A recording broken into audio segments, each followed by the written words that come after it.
magandang gabi sa inyong lahat mga kamaster.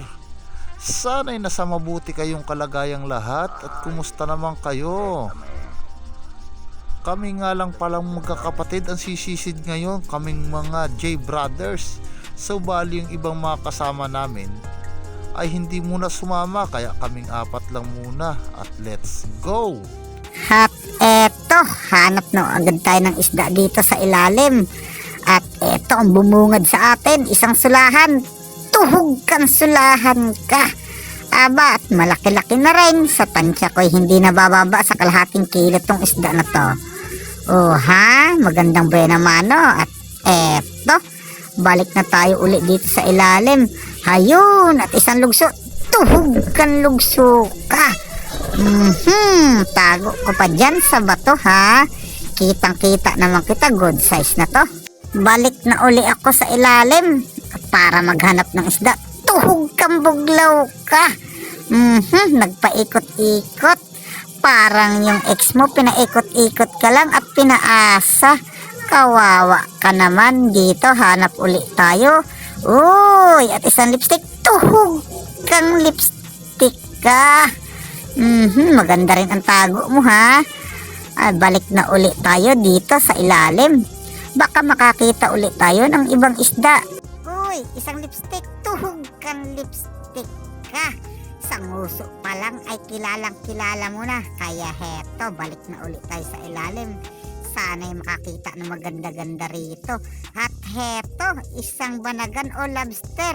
Yari ka ngayon. Tuhog kang banagan ka.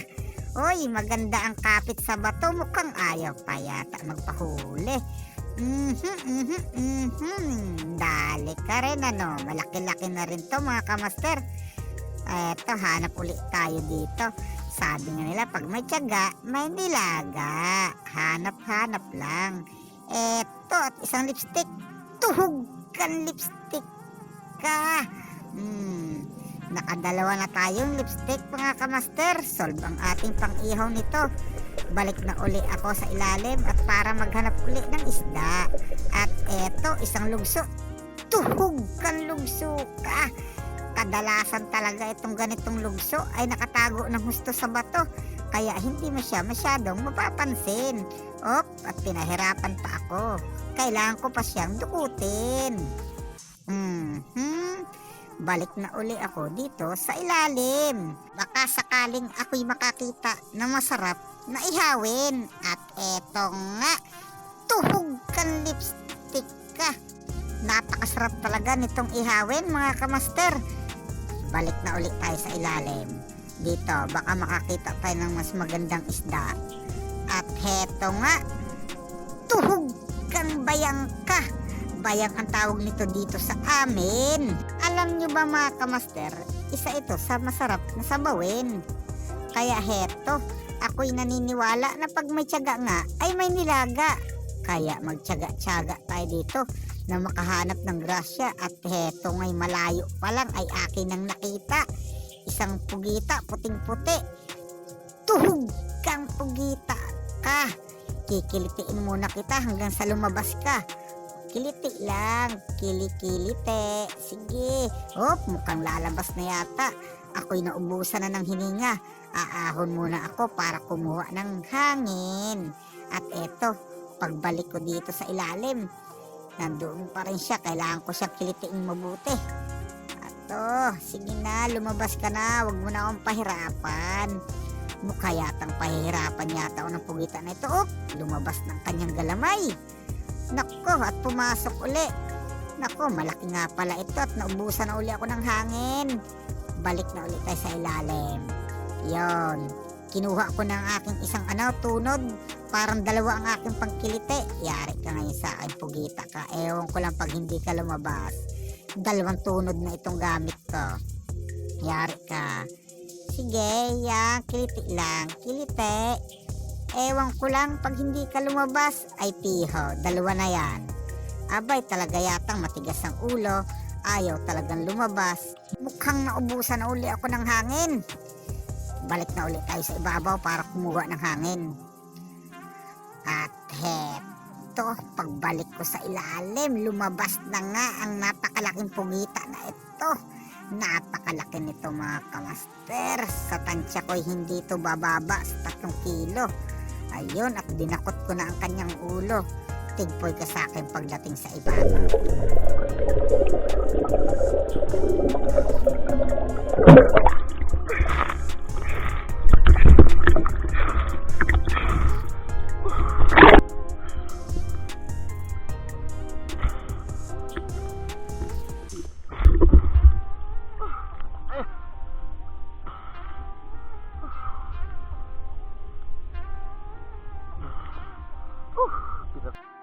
At dito, balik na tayo uli sa ilalim.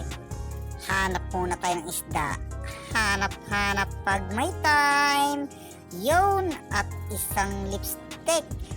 Yari ka ngayon. Tuhog kang lipstick ka. Mukhang maganda-ganda na to. Nakarami na tayo ng lipstick. Hanap ulit tayo dito. Hanap. Ayun, nasa loob ng gasang o corals. Tuhog kang lipstick ka. Nakatago na gusto sa loob ng corals. Oops, sumabit pa ang sungot. O ha? Pasok ka pa si doon eh. Dito, hanap ulit tayo. Tsaga-tsaga lang. Hanap-hanap. Yun, at meron nga ako napansin dito. At heto, isang parrot fish. Tuhog kang parrot fish ka. O mulmul. Hindi ko na sana to papanain. Kaso ulam na rin to pagdating sa bahay. Balik na uli ako sa ilalim. Hanap dito at baka makakita pa ng ibang isda. At heto nga, nasa loob ng bato. Heto. Ayun. Yari ka sa akin ngayon. Yari ka, nasa loob pa ha. Makita ang buntot. Tuhog ka, lipstick ka. Hop, nakto. Mukhang kailangan pa yatang hilahin ang buntot. Yun, nadala. Dali kang lipstick ka. At heto. Hanap ulit tayo. Dito, hanap. Hanap, tsaga-tsaga lang.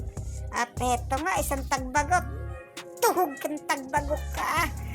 Ay, napakasarap nito sa sinabaw mga kamaster. Dito, hanap ulit tayo. Hanap. Baka sakaling makakita uli ng ibang maganda-gandang isda. At heto, sulahan. Tuhog kang sulahan ka. Uunahan mo pa ako ng pasok sa loob ng bato ha. Wala ka nang kawala. Hanap uli. Baka meron pa uli ditong kasamang sulahan. Baka lang naman. At heto nga, may sulahan dito. Yari ka. Tuhog kang sulahan ka. Tingpoy ka ngayon sa akin. 2 malaking sulahan na to. Hanap uli ako dito. Baka sakaling makakita uli. Isang sulahan uli sana. Para maganda-ganda. Ay, eto. Wow.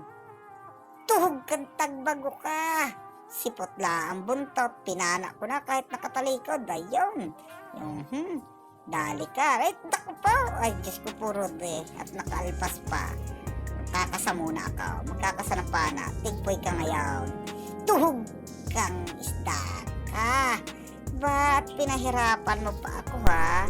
Kaya heto, umahon na ako mga kamaster dahil mahaba-haba na ang oras na kami sinisid.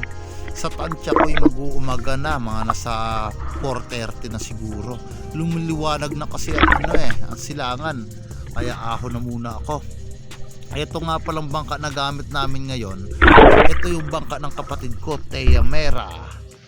At ito yung huli ko. Halos puno na rin yung lagayan ko mga kamaster. O, diba? At ito pa yung pugita at lobster na huli ko. O ha, dito. Yun. At maraming salamat nga pala mga kamaster sa walang sawa niyong panunood at walang sawang suporta. God bless. Sana'y patuloy niyo akong suportahan.